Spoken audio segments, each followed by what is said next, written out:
अस्सलाम वालेकुम। Fake news buster with Fakhar Durrani में खुश आमदीद। बिलाखिर इमरान खान को तोशाखाना केस में 3 साल की सज़ा और उसके साथ साथ 1 लाख रुपए जुर्माना हो गया है। इमरान खान को लाहौर से उनकी रिहाइश गाह ज़मान पार्क से गिरफ्तार भी कर लिया गया है। अब आगे इमरान खान के लिए जो कानूनी तौर पे क्या ऑप्शंस हैं इस्लामाबाद हाई कोर्ट में, उनके लिए क्या लीगल अपॉर्चुनिटीज़ हैं, प्रोग्राम के पहले हिस्से में इसके ऊपर भी बात करेंगे, जबकि प्रोग्राम के दूसरे हिस्से में हम बात करेंगे कि आखिर कौन सा ऐसा पॉइंट है जिसके ऊपर मैं समझता हूँ कि इमरान खान की जो लीगल टीम है उन्होंने ये कोई जो मुकदमा है उसको ठीक तरह से नहीं लड़ा, और क्या कर सकते थे कि वो ये जो अभी सज़ा हुई है उसको अवॉइड किया जा सकता था। इसके ऊपर भी बात करेंगे और सिमिलैरिटीज़ और डिफरेंसेस भी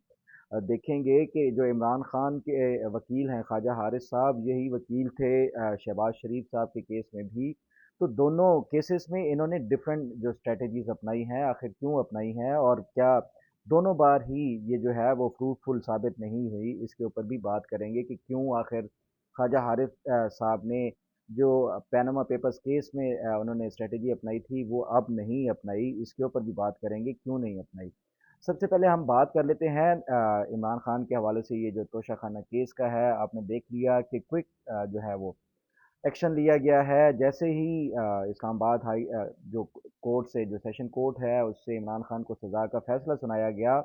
उसके चंद लम्हों बाद ही बल्कि 10 से 15 मिनट के अंदर अंदर ही ये खबर चलना शुरू हो गई कि इमरान खान को लाहौर से उनकी रिहाइश गाह से गिरफ्तार कर लिया गया। इट मीन्स के ये ऑलरेडी प्री प्लान्ड ये था, फैसला था, जो भी ऑलरेडी ये सारा कुछ, क्योंकि ये ऐसे नहीं हो सकता कि जो पुलिस फोर्सेस हैं वो क्विकली और क्विक रिस्पांस देते हुए किसी भी अक्यूज्ड है या कन्विक्ट है उसको पकड़ने के लिए फौरी तौर पे हरकत में आते हुए ना सिर्फ 15 मिनट के अंदर अंदर उनको गिरफ्तार कर लें, बल्कि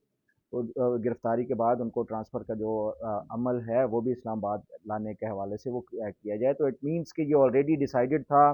कि फ़ैसला क्या आना है, और ये भी डिसाइडेड था कि जैसे ही फैसला आना है फौरी तौर पे, क्योंकि उसके बाद अगर ये भी हो सकता था कि पब्लिक का रिएक्शन आए, उससे पहले ही इमरान खान की जो गिरफ्तारी है उसको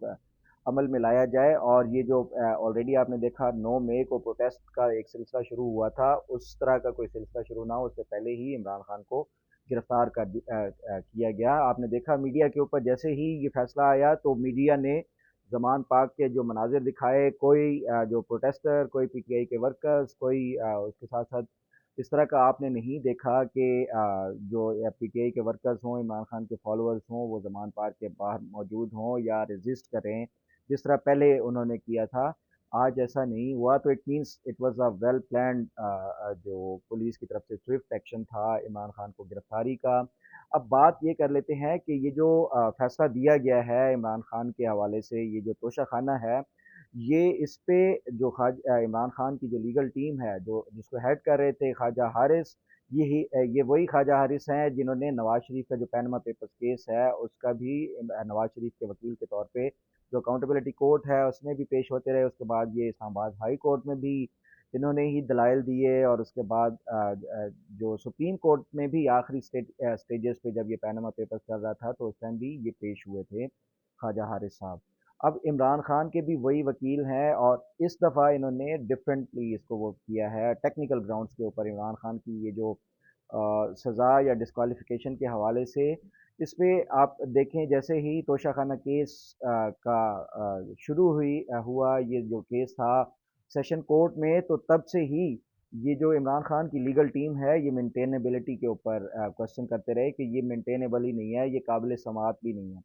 तो ये मेंटेनेबिलिटी का जो पॉइंट है लेके ये इस्लामाबाद हाई कोर्ट में भी गए। इस्लामाबाद हाई कोर्ट ने इस हवाले से दोबारा रेफ़र किया था जो जज थे हुमायूं दिलावर सेशन जज, उनको, कि आप ये मेंटेनेबिलिटी वाला जो पॉइंट है इनकी तरफ से रेज़ किया गया है उसको दोबारा से सुनें और फिर फैसला करें कि ये क्या केस काबिल समाअत है या नहीं है। तो दोबारा से जो हुमायूं दिलावर साहब थे उन्होंने दोबारा से उसको मेंटेनेबल करार दिया। तो उसके बाद इमरान खान ने, आपने देखा ये जो लीगल एक बैटल चल रही थी उसमें इन्होंने जो इस्लामाबाद के चीफ जस्टिस थे इस्लामाबाद हाई कोर्ट के, उनके ऊपर भी अदम एतमाद का जो है इजहार किया था। और जैसे ही ये मेंटेनेबिलिटी का फिर ये लेके चले गए सुप्रीम कोर्ट में। सुप्रीम कोर्ट में जो बेंच बना जस्टिस याया अफरीदी का, ان دو رکنی بینچ تھا، اس میں جسٹس یحییٰ افریدی نے ایک بہت اچھا اسٹیپ لیا، اور میں سمجھتا ہوں کہ یہ اس طرح کی اگر تمام جو جج حضرات ہیں یہ لیں گے فیصلے، تو آنے والے دنوں میں جو یہ جو پولیٹیکل انٹرفیئرنس اور اس طرح کے ختم ہو سکتے ہیں۔ جسٹس یحییٰ افریدی کے پاس جب یہ کیس گیا تو انہوں نے کہا وہ سپریم کورٹ اس میں انٹرفیئر نہیں کر سکتی۔ اس پہ انہوں نے کہا کہ آرٹیکل جو 203 ہے اس کے تحت جو ہائی کورٹس ہیں، ماتحت عدلیہ ہائی کورٹس، جو ہائی کورٹس کے اندر آتی ہے، وہی اس کی مجاز اتھارٹی ہیں، فیصلہ کر سکتے ہیں۔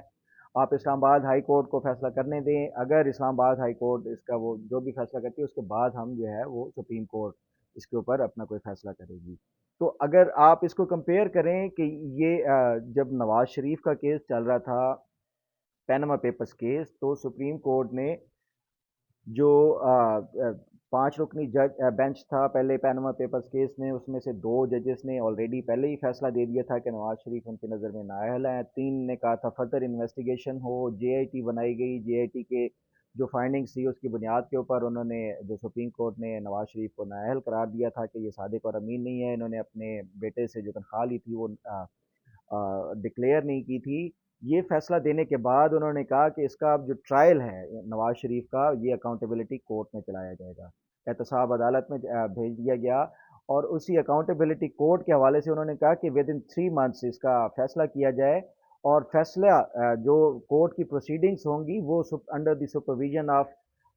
One of the supreme court ججز ہوگی۔ تو جسٹس اعجاز الاحسن کو انہوں نے سپروائزر جج کے طور پہ اکاؤنٹیبلٹی کورٹ کے اوپر بٹھا دیا کہ یہ جو بھی ٹرائل ہوگا، مطلب یہ انہوں نے انشور کرایا کہ جو سپریم کورٹ نے فیصلہ دیا ہے وہی جو ٹرائل کورٹ ہے یا احتساب کورٹ تھی وہی فیصلہ دے، تو اس حوالے سے انہوں نے سپروائز کر دیا، جو کہ ان کانسٹیٹیوشنل ہے، violation of the constitutional provision ہے، کیونکہ یہ جتنی بھی ٹرائل کورٹس ہیں یہ ہائی کورٹ کے اندر آتی ہیں۔ جسٹس یحییٰ افریدی نے کیا وہ فیصلہ دیا، اور آپ دیکھیں کہ یہ جو پہلے سو کال تھے جسٹس آصف سعید کھوسہ جیسے جج، جس کو کہا جاتا ہے کہ بڑے دانشور قسم کے ججز ہیں، انہوں نے کیا فیصلہ دیا یہ آپ کے سامنے ہے۔ بہرحال اب یہ بات کر لیتے ہیں کہ یہ جب انہوں نے چیلنج کیا مینٹینیبلٹی کو، تو سپریم کورٹ نے دوبارہ سے ریفر کر دیا اسلام آباد ہائی کورٹ، پھر یہاں اسلام آباد ہائی کورٹ میں آپ نے دیکھا کہ کل 3 بنیادی طور پہ جو عمران خان کی لیگل ٹیم تھی انہوں نے درخواستیں دی ہوئی تھی۔ ایک یہ تھا کہ مینٹینیبل نہیں ہے، آپ دوبارہ سے اس کی مینٹینیبلٹی کے حوالے سے وہ آرڈرز جاری کریں جو سیشن کورٹ ہے اس کو۔ دوسرا یہ تھا کہ یہ کیس جو ہے جج ہمایوں دلاور، کیونکہ عمران خان کے حوالے سے ان کے جو ہے وہ تعصبات ہیں، اور وہ سوشل میڈیا کی ان کی فیس بک کی جو پوسٹ وغیرہ دکھائی گئی جو کہ بعد میں غلط ثابت ہو گئی ایف آئی اے کی تحقیقات کی، تو اسلام آباد ہائی کورٹ نے اس حوالے سے بھی فیصلہ دیا کہ یہ ٹرانسفر نہیں ہوگا کیس، اور مینٹینیبلٹی کے حوالے سے بھی یہی کہا کہ یہ دوبارہ سے انہوں نے ریفر کر دیا سیشن کورٹ کو کہ آپ ہی اس کا فیصلہ کریں کہ یہ مینٹینیبل ہے یا نہیں ہے، اور ساتھ ہی پروسیڈنگز کا بھی انہوں نے اسلام آباد ہائی کورٹ نے اپنے احکامات میں کل والے میں یہ جاری کیا۔ اور تیسرا جو پوائنٹ تھا اس میں وہ تھا جو رائٹ ٹو ڈیفینس ہے آرٹیکل 10 کے تحت، کہ ہر ایک شہری کو اپنے دفاع کا حق ہے۔ تو اس پہ انہوں نے کہا کہ 4 عمران خان کی طرف سے گواہان کی لسٹ فراہم کی گئی کہ یہ 4 گواہان ہیں جو کہ عمران خان پیش کرنا چاہتے ہیں عدالت میں، اس پہ جو اسلام آباد ہائی کورٹ ہے انہوں نے کہا کہ یہ جو ہے اس کو پینڈنگ کر دیا نیکسٹ ویک کے لیے کہ اس کو بعد میں سنیں گے، جس پہ خواجہ حارث صاحب نے یہ کہا کہ اگر اس دوران فیصلہ آ گیا تو پھر یہ جو ان کی درخواست ہے یہ غیر مؤثر ہو جائے گی، کیونکہ فیصلہ تو آلریڈی آ جائے گا۔ تو لیکن اس کے باوجود بھی اسلام آباد ہائی کورٹ نے اس حوالے سے جو حق دفاع ہے وہ اس پہ کوئی حکم امتناع یا وہ نہیں دیا۔ تو آج آپ نے پھر دیکھ لیا کہ جج صاحب نے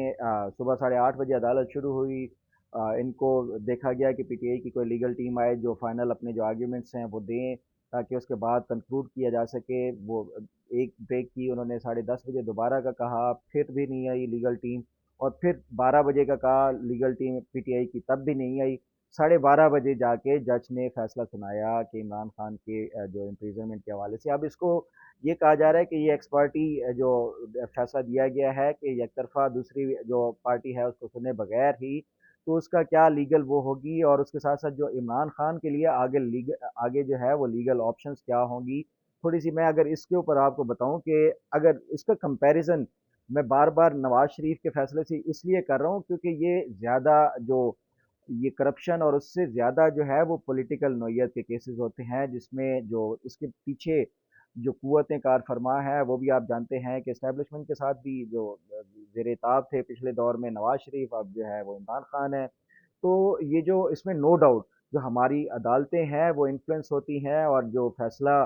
आपने देखा पैनमा में उन्होंने कहा कि 3 महीने में आपने फैसला करके देना है। इसी तरह का इसमें भी जो एक टाइम जो जल्दी में वो किया गया है, तो ये अब जब इस्लामाबाद हाई कोर्ट में जाएगा तो उसका भी मैं समझता हूँ एक लंबा प्रोसेस हो जाएगा। मैंने अपने 2 दिन पहले वाले वीलॉग में भी यही बताया कि ये आगे जो प्रोसेस है, ये जैसे ही अब इनको सज़ा हो गई है, ये डेफिनेटली इस्लामाबाद हाई कोर्ट में अपील और चैलेंज किया जाएगा। तो उसमें फिर ये जो आर्ग्यूमेंट्स होंगे अब वो एक तो जो लीगल इसके पॉइंट्स हैं उसके ऊपर भी आर्ग्यूमेंट्स होंगे, उसके साथ साथ मेरिट ऑफ द केस के ऊपर भी आर्ग्यूमेंट्स होंगे, फिर साथ साथ जो दूसरे जो नकात हैं उनके ऊपर जो एविडेंस की जो वो मेरिट्स हैं उनके ऊपर भी आर्ग्यूमेंट्स होंगे। तो इट मीन्स कि ये एक लंबा प्रोसेस है, ये ऐसा नहीं है कि एक आध हफ्ते में इसका जो है इस्लामाबाद हाई कोर्ट में फैसला हो जाएगा। ये एक बार अब सेशन कोर्ट की तरफ से आ गया है तो ये लंबा चल सकता है, 2 महीने 3 महीने ये लग सकते हैं ये जो आर्ग्यूमेंट्स के ऊपर। और उसके बाद फिर जो है वो आपने देखा कि नवाज शरीफ का जो पैनमा पेपर्स केस वाला था वो उसको 2 से 3 साल हो गए अभी तक वो रिजॉल्व नहीं हुआ। गो के नवाज शरीफ को ज़मानत मिल गई थी लेकिन जो केस है उनका वो अभी तक वही दलाइल के ऊपर ही रुका हुआ है। तो मैं समझता हूँ कि ये इमरान खान का भी जो ये तोशा खाना केस है ये उसके ऊपर इसकी वही फेट होगी जो नवाज शरीफ की थी कि ये आर्ग्यूमेंट्स और दलाइल और उसी के ऊपर जो है वो टाइम गुजरता जाएगा। इमरान खान को ज़मानत भी मेरे ख्याल में तभी मिलेगी जब ये जो फैसला साज कुव्वतें हैं, इस्टेब्लिशमेंट है, या दूसरे लफ्ज़ों में फ़ौज है, फ़ौजी क़यादत है, जब वो चाहेंगे तभी उसका होगा। क्योंकि ये पाकिस्तान की जो तारीख देख लें कि हमारी अदालतें हमेशा से इन्फ्लुएंस होती आई हैं। अब कुछ लोग ये भी कह रहे हैं कि इमरान खान को जो स्विफ्ट जो है और क्विक रिलीफ मिलेगा और इनकी आप देखेंगे ज़मानत भी हो जाएगी और ये फ़ैसला भी मुअत्तल हो जाएगा। मैं नहीं समझता कि इतनी जल्दी फ़ैसला मुअत्तल, अगर मुअत्तल करना होता तो इस्लामाबाद हाई कोर्ट उसी कल ही इसमें वो कर देती, क्योंकि इस्लामाबाद हाई कोर्ट भी जानती है कि ऑलरेडी ये केस जो है वो कंक्लूजन की तरफ के मराहिल में है, तो उस टाइम ये रोक देते, उन्होंने नहीं रोका। तो ये ये मुझे जो है वो उसी तरह का एपिसोड 2017-18 वाला एपिसोड ही दोहराए जाने का वो लग रहा है कि नवाज शरीफ को इलेक्शन से पहले नाअहल किया गया, उसके बाद उनको इलेक्शन के दौरान जो इलेक्शन कैंपेन थी उससे भी उन्होंने जो है वो जेल में रखा गया, और उसके बाद फिर जो ज़मानत का सिलसिला है। तो मुझे ऐसा लगता है कि इमरान खान के साथ भी वही 2018 वाला, तो ये कोई अच्छा एक प्रेसिडेंट नहीं है जो पाकिस्तान में सियासी रहनुमाओं को जो वज़राए आज़म हों उनको अगर आपके इख्तलाफात होते हैं पॉलिसी मैटर्स के ऊपर या जो भी, गो के इमरान खान और जो नवाज शरीफ का टोटली डिफरेंट है जो केसेस हैं, और जो नोयत है वो भी डिफरेंट है, लेकिन जो रूट कॉज है वो सेम है कि जो आपकी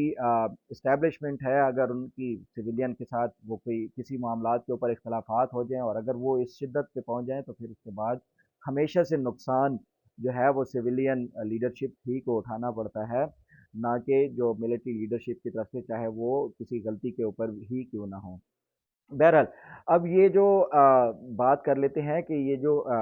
ख्वाजा साहब हैं, ख्वाजा हारिस साहब, ये नवाज शरीफ के भी ये वकील थे और अब इमरान खान के भी वकील हैं, लेकिन इन्होंने टोटली